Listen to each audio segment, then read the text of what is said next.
It took hours last night for police to be sent in to arrest left-wing violent extremists who once again took over a space on the campus of the University of Washington. And I'm watching this unfold last night and like, look, we're used to the left-wing crazies here. We're used to protests and violence and riots over whatever the topic of the day is that's angering the little basement dwellers who come out and dress like ninjas. I mean, this has been happening in Washington state for years.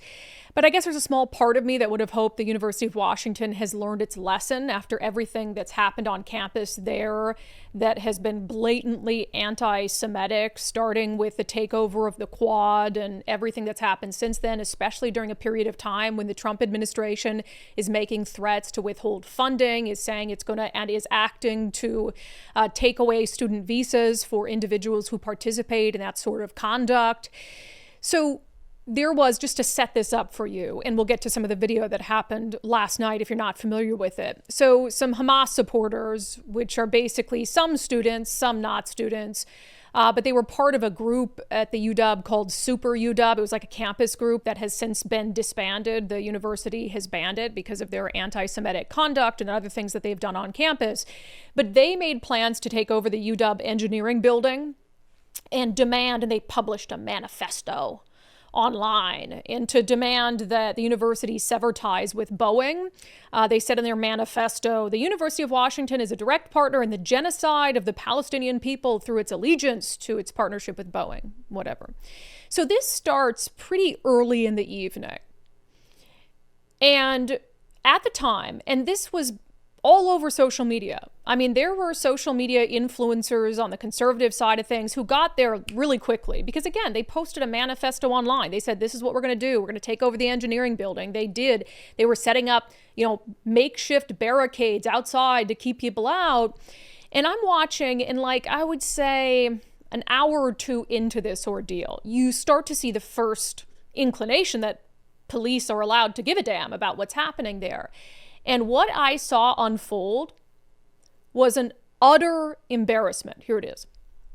Move back, move back, move back, move back, move back, move back, move back, move back, move back, move back, move back. Yeah, those are police kowtowing to ninja cosplayers holding pieces of garbage cans as shields, telling police to move back, and police are acquiescing. And then, of course, the Antifa, pro-Hamas, anti-Semites cheer in victory.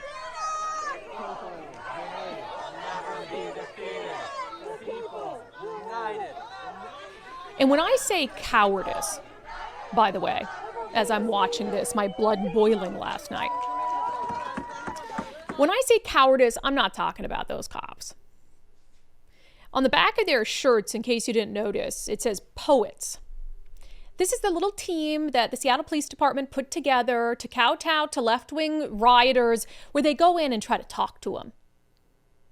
Oh, we're going to talk these people down, which has never worked, by the way. Never worked. Because they're not reasonable human beings, as we'll discuss in a moment, some of the things that were being said.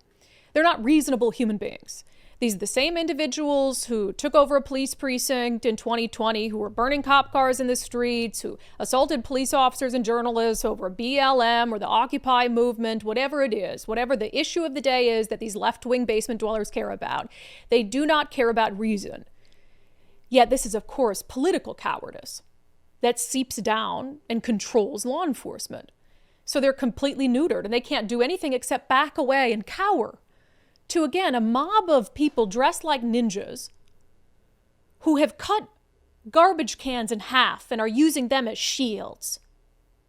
Move back, and police are more than happy to oblige because they have to. Because that's what's been dictated to them from the top. So I'm watching that, and that's embarrassing enough, right? But then things turn from embarrassing into, serious and a familiar place. I mean, you know where these things are going to go. So they've got the building barricaded and also surrounding streets barricaded so people can't move about freely. And then someone tipped over a whole dumpster and lit it on fire. So then you've got this massive flame that's starting to grow and grow and grow. Starts as a literal dumpster fire, which I think is a pretty good metaphor for what's happening at the University of Washington. But at one point, that fire was so out of control, it was going to light the building adjacent to it on fire. And there were people panicking online like, oh my God, this building's going to catch flame. Still no cops there. Still no firefighters there. I mean, this took hours to have any sort of meaningful police response to all of this.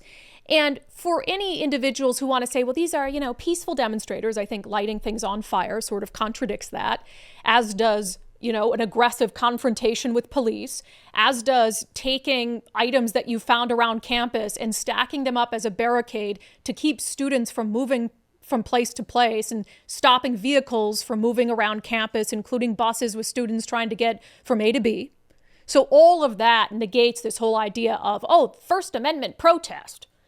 And then, of course, in case people want to deny that this was anti-Semites, that this was violent left-wing extremists, they make that pretty clear. But if you interfere with the police, you'll be subject to arrest and other police actions. Every dead cop is a victory for the resistance! My favorite thing I love seeing is when the resistance in Palestine shoots an Israeli tank and kills them. The same goes for the cops, honestly. When I saw the precinct when they burn, throw gay people from buildings in Gaza. That's my favorite. Show me evidence. Shut the Shut the up. Yeah. Every dead cop is a victory for the resistance.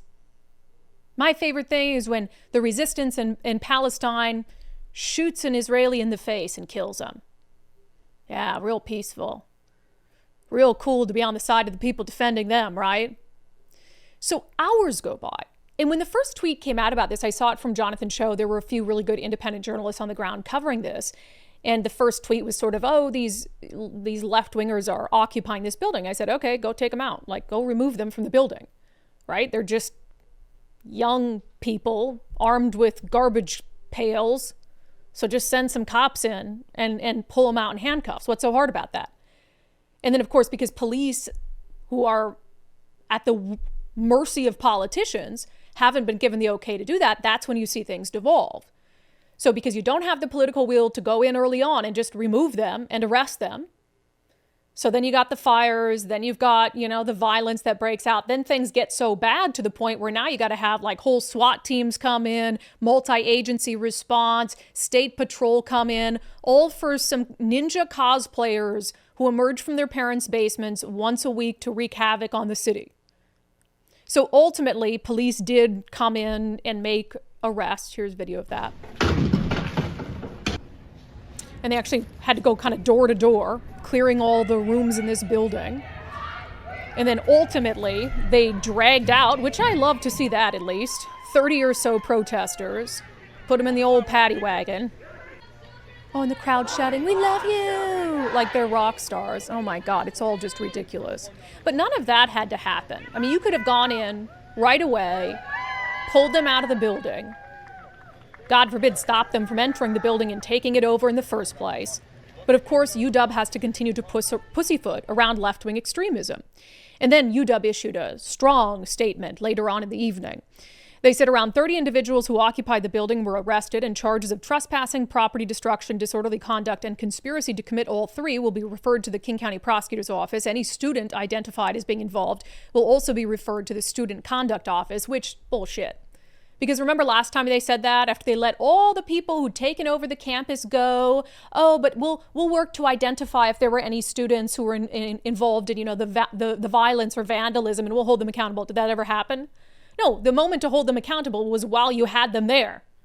So I don't trust that the UW will do absolutely anything to hold students who were part of the protests accountable. But they went on to say, the UW is committed to maintaining a secure learning and research environment. No, you're not. And strongly condemns this illegal building occupation and the anti-Semitic statement that was issued by a suspended student group on Monday. The university will not be intimidated, yes you will, by this sort of offensive and destructive behavior, and will continue to oppose anti-Semitism in all its forms. Unlikely. And look, if they want to take that position now, that's fine, but all the history of what UW has done and not done in the face of these left-wing extremists makes it pretty clear that they don't have a track record of doing any of those things. And why? Why?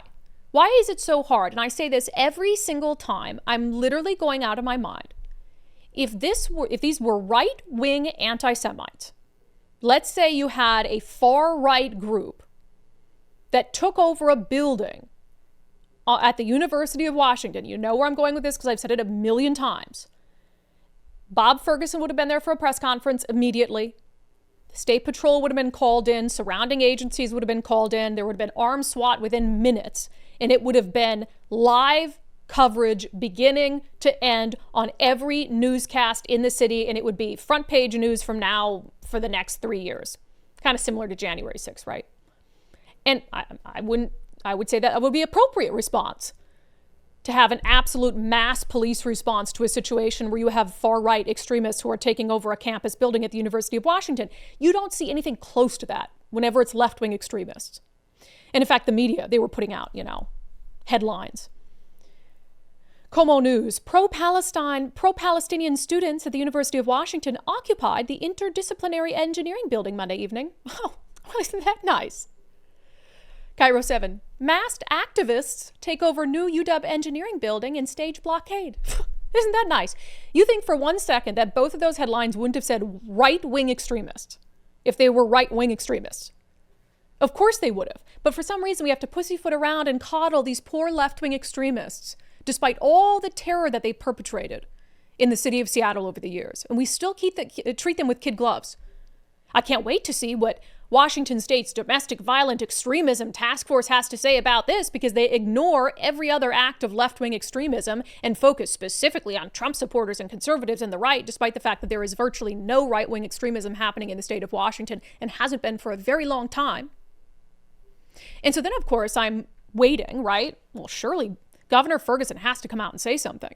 Not only is he the governor of the state of Washington, but that's his alma mater, right? And I'm thinking, well, also, Mayor Bruce Harrell, they have to come out and say something. And the hours are going by.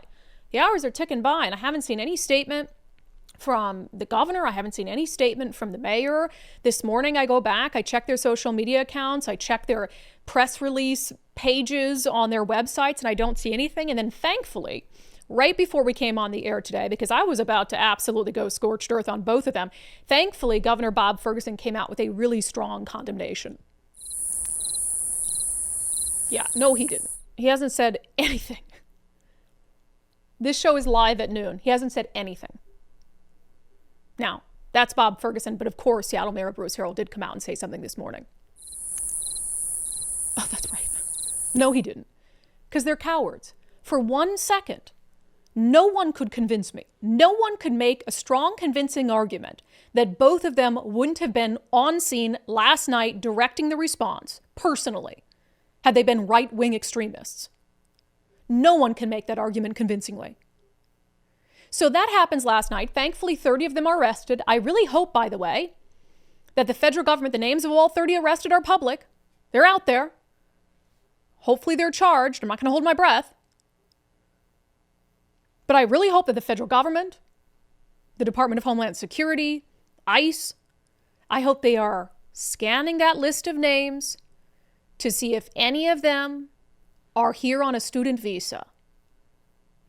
Because that would be a really easy way to revoke some of those student visas. And there's all the video in the world of the conduct that they engaged in that didn't resemble anything close to protected First Amendment free speech.